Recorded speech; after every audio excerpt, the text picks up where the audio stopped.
This bulletin proudly brought to you in association with Alex Campbell's Menswear.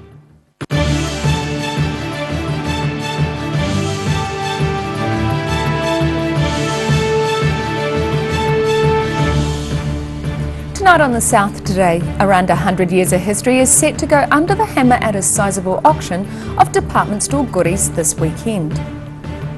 Wood turners in the Waitaki are taking on a project which is poles apart from regular wood turning. And Dame Patsy Reddy has visited Gore, chatting with volunteers and checking out an art gallery.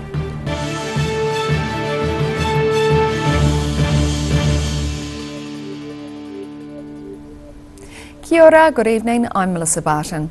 Around 100 years of history is set to go under the hammer at a sizable auction this weekend.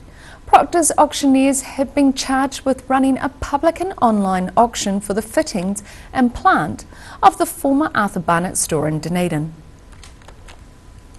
Descending the escalator to the lower floor of the former H&J Smith store, the scale of this weekend's auction becomes clear.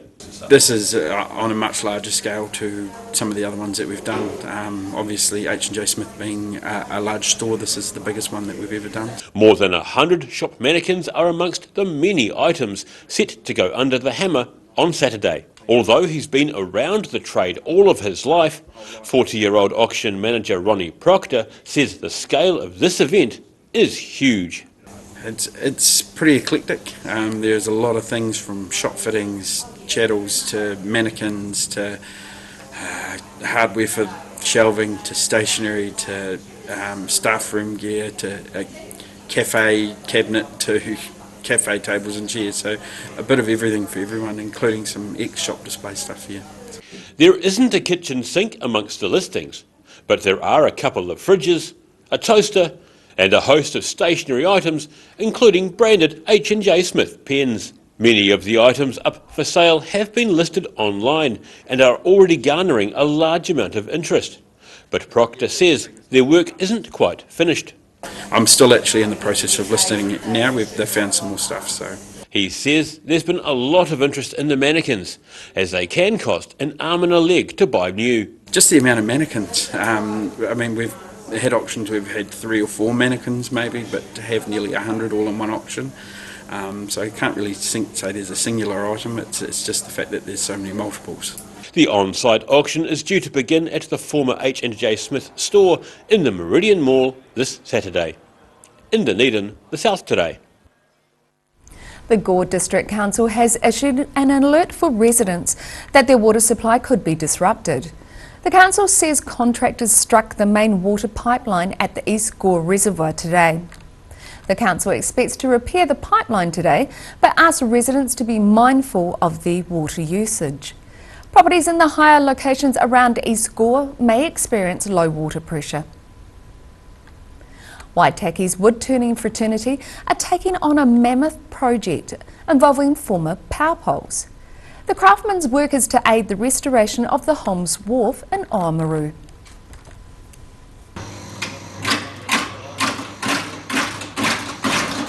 The Waitaki Woodturners Guild have their work cut out for them, getting these old telephone poles down to the right width to make an observation deck on the restored Holmes Wharf in Oamaru.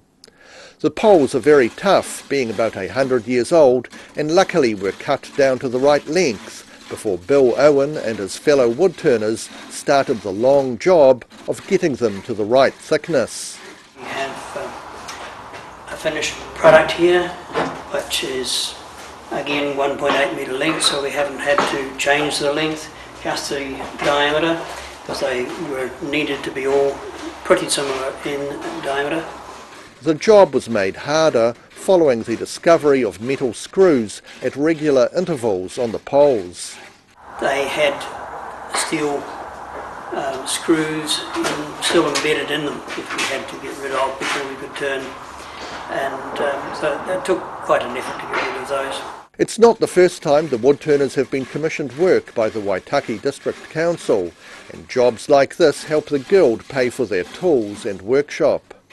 In Oamaru, the South Today. Family of the Oamaru man who invented pineapple chunks are calling for a national day in his honour. Charles Richard Diver's granddaughter, Linda Wilson, has applied to the International Days of the Year organisation, asking for November 22nd, Charles Diver's birthday, to become National Pineapple Chunks Day. Mr. Diver invented pineapple chunks in the early 1950s while working at Regina Confections, now known as Rainbow Confectionery in Oamaru.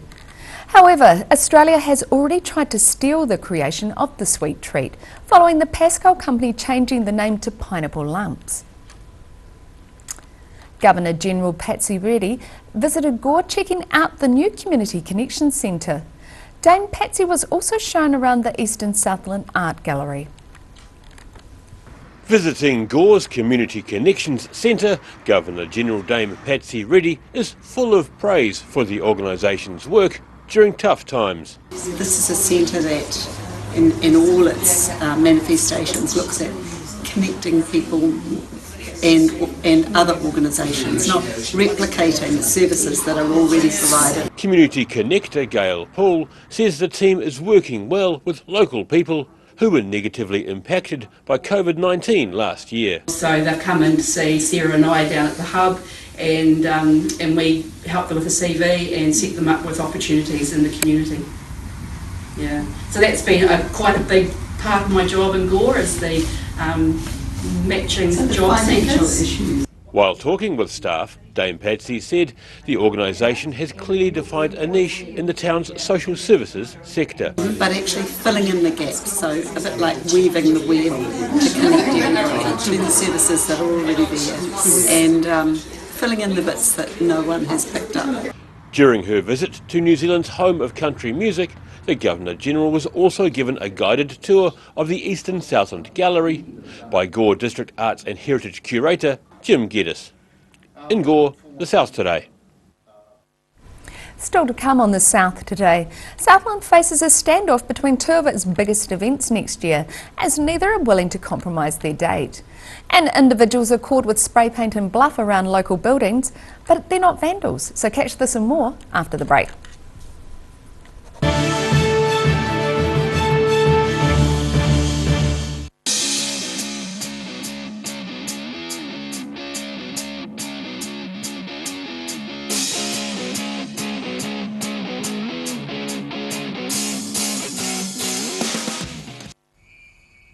TV, our favourite babysitter, but it can be tough keeping up with what our tamariki are watching.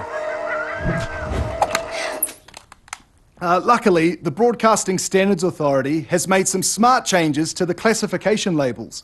Ooh! Plus changes to the time of day certain rated shows will air, and awesome new parental lock features, meaning your babysitter's job is safe. Find out more at safeviewing.co.nz.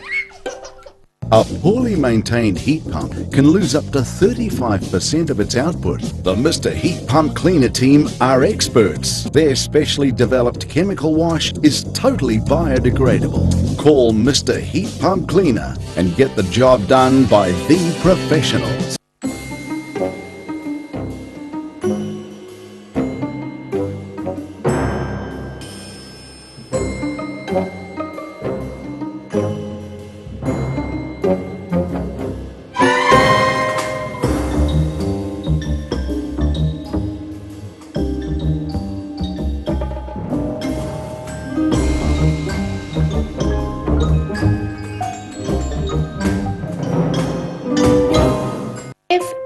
Risk of developing melanoma skin cancer, you owe it to yourself to have a mole map.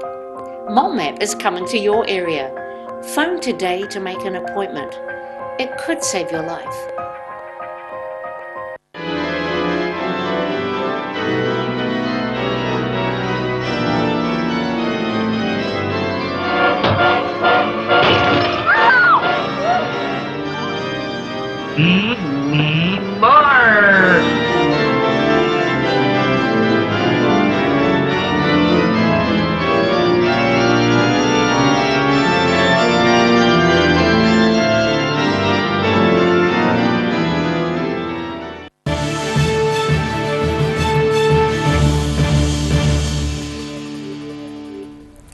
Welcome back.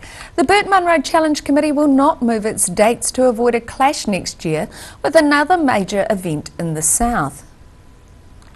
Earlier this week, it was reported the popular Southern Field Days has been organised for the same week next year. After several meetings, the Southland Motorcycle Club Committee has decided to not change its date and proceed as planned. Southland's tourism agency Great South says it plans to work with both parties to avoid any clashes beyond 2022. So far, Southern Field Days representatives have declined to comment. 15 individuals have been seen spraying paint on the walls of buildings in Bluff. However, they're not vandals, but rather mural artists from across New Zealand, adding colour to the seaside town. After having become extinct during early Maori settlement, Haast's eagles have come back to life again on the Eagle Hotel in Bluff, thanks to Christchurch-based artist Dee Cypher. He's been painting murals for 20 years, and while he sometimes uses rollers to create the base of his artwork, he finds spray paint cans are essential to making a mural stand out.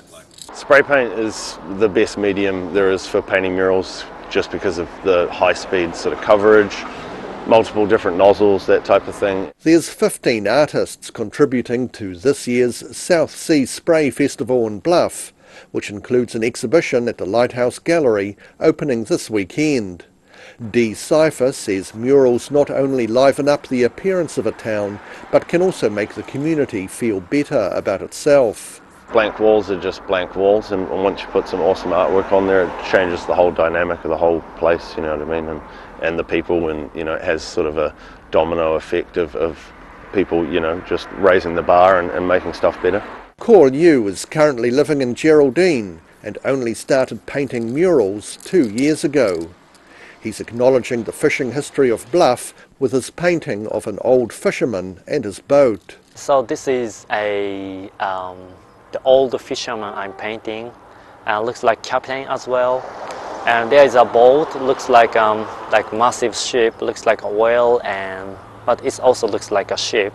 So which means it's carrying the history of this town, Bluff, because this town has the longest history of the New Zealand, and he is looking to the ocean, and which means the future. So carrying the past and bring to the future, like that concept. Art workshops have also been taking place in Bluff throughout the week. In Bluff, the South Today. After the break on the South Today, tourism may be less environmentally friendly than what we are led to believe, according to a newly released government report. And we take a look at the weather heading into the weekend, so see you after the break.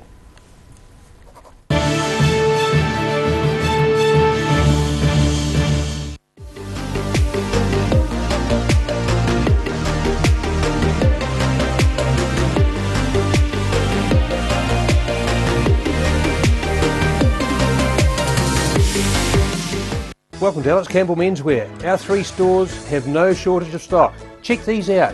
We've got the Dunedin print t-shirts. Check out our zillions of short sleeve shirts. These are crackers. They iron themselves in the wash. Iron cheater they're called. And there's some really cool polo shirts. Look at all the bright colours. And of course there's no shortage of shorts. This is always one of our brightest corners. Our long sleeve fashion shirts. Jeans, casual trousers, dress trousers, you name it, we have you covered. Alex Campbell Menswear, it fits. So if you're shopping for your family or yourself, come and see Alex Campbell Menswear stores. We're full of stock.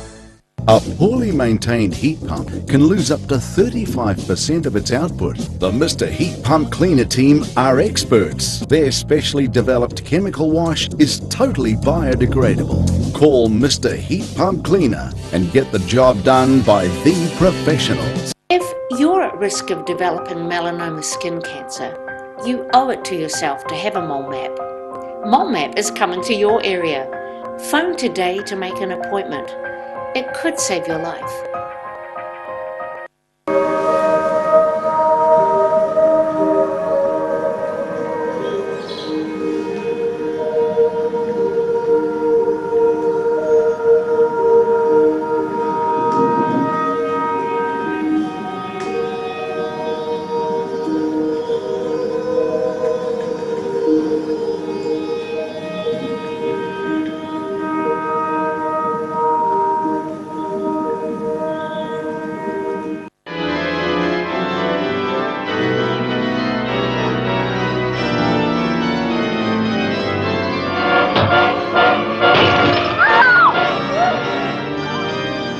More!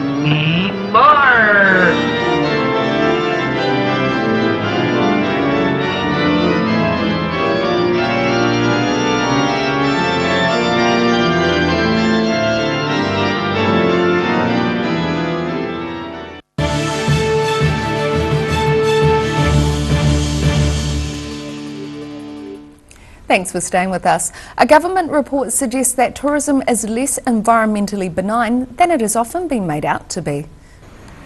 The report proposes applying a departure tax to overseas tourists, as well as enforcing visitor limits to some areas and having tighter controls on commercial operators. Tourism Minister Stuart Nash says the report is a timely challenge to the many assumptions that underpin the tourism industry. But Queenstown Lakes Mayor Jim Bolt says some of the proposals are unrealistic for the industry at a time when it is struggling for survival. And now recapping tonight's top stories on the South Today.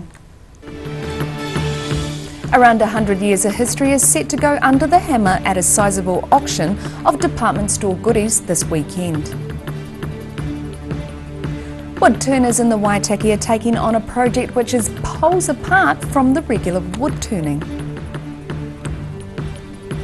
And Dame Patsy Reddy has visited Gore, chatting with volunteers and checking out an art gallery.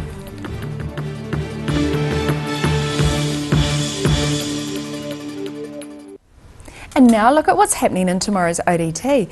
Welcome Craig Page, what have you got for us? Good evening, Saturday paper, so plenty of reading as usual. The DCC's unveiled today a discussion document for St Clair and St Kilda's coastal plan, sort of looking at protecting the area for at least the next 100 years.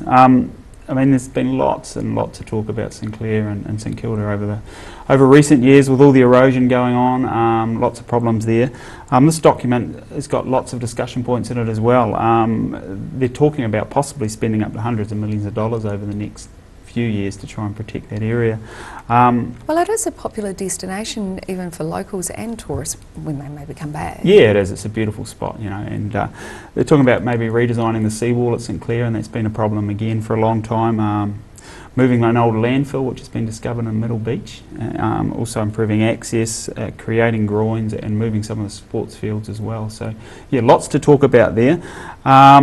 The DCC is seeking feedback on the plan as of tomorrow, and they're going to be holding community workshops over coming weeks to get the community involved. I guess they get accused at times of not involving the community in some of these discussions, so they're certainly front-footing it on this time and getting them involved. So. Good on them, and if people have got something to say, this is their chance. Oh, totally, now rather than once the decision's made, criticising it, which we do so well in this city. I noticed. Yes. Saturday story, you've got to have a cute story on a Saturday, and we've got a lovely story about 4 sets of twins who have started at Cabinet College this year, Year 7, causing quite a stir about the school. They are the 8 of them. So yeah, nice picture to go along with as well, so well worth a look. Be interesting to see if they're identical too. Yeah, the 3 sets of them certainly look quite alike, so yeah, I think they'll have lots of games to play amongst teachers and fellow pupils at school, no doubt. Weekend mix, Bruce Munro takes a look at a new quick rich investment scheme which has surfaced around the Otago region. They're trying to attract local people to get involved in it, and there's a few question marks about it as well. Those behind it say it's a legitimate company and it's going to transform the cryptocurrency world, but it's got its background from Russia, so clearly a few question marks around it as well. So full-length feature on that, and yeah, well worth a look, and have a read of that before you go investing any money, I would suggest anyway. And plenty of sport as well. We've got the Highlanders and Crusaders starting shortly in Alexandra. It's been a scorching day up there, so there's going to be some tired bodies. We'll have updates on our website throughout the evening on that, and full wrap in the paper tomorrow. And big weekend in Wanaka as well this weekend. We've got the Wanaka Ironman event, Wanaka Challenge going on tomorrow. Hundreds of people involved. We're going to preview that tomorrow, and we'll have coverage over the weekend as well. Big wrap on Monday's paper. Wonderful, and you can catch all of that in tomorrow's paper. And now it's time for a look at the weather. Tonight's weather proudly brought to you by Mole Map. Starting with today's southern view, looking out towards Blackhead Beach on a stunning Dunedin day. Looking at the situation, the large anticyclone which has dominated our weather for the last few days will hang around throughout the weekend and only start to move away from Monday. This means more sunshine and warmth for the next few days at least.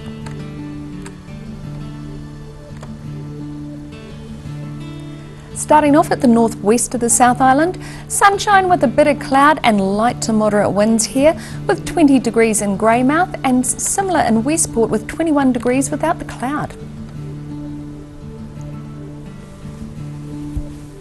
Moving to the east where it's sunny and with light winds here as well with 26 degrees in Nelson and 27 in Blenheim with just a bit of cloud.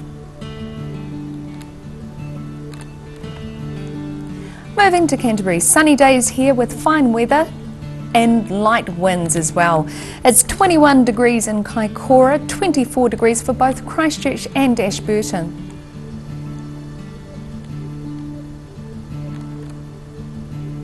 To the southern towns, it's light winds and fine conditions for all here with 24 degrees in the Catlins with winds tending to be northeasterly.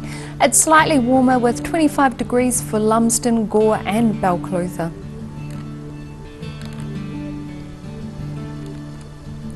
Moving to central, light winds and fine, decent scorching weather here actually, with 29 degrees in Alexandra and Wanaka, Queenstown slightly lower with 28 degrees, and Te Anau will have moderate westerlies and 21 degrees.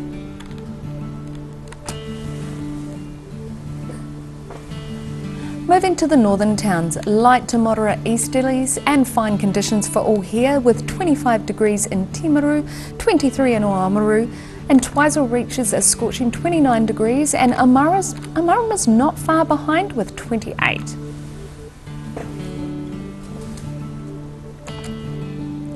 Moving to Dunedin, fine and cool tonight with a low of 8. Sunny and mild tomorrow and Sunday with moderate northeasterlies.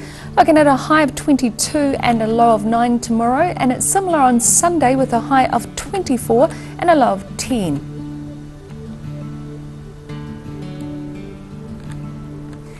And in Invercargill, fine tonight with an overnight low of 8. Fine tomorrow and Sunday with sunny periods and high cloud and moderate westerlies. Becoming warmer on Saturday, which sees a high of 23 and a low of 9. Similar on Sunday with a high of 24 and a low of 11.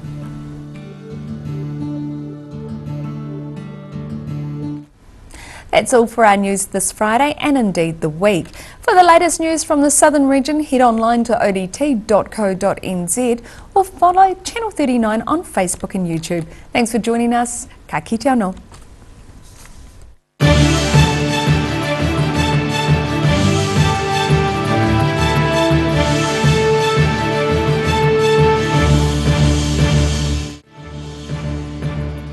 This bulletin proudly brought to you in association with Alex Campbell's Menswear. Supporting local content so you can see more of New Zealand on air.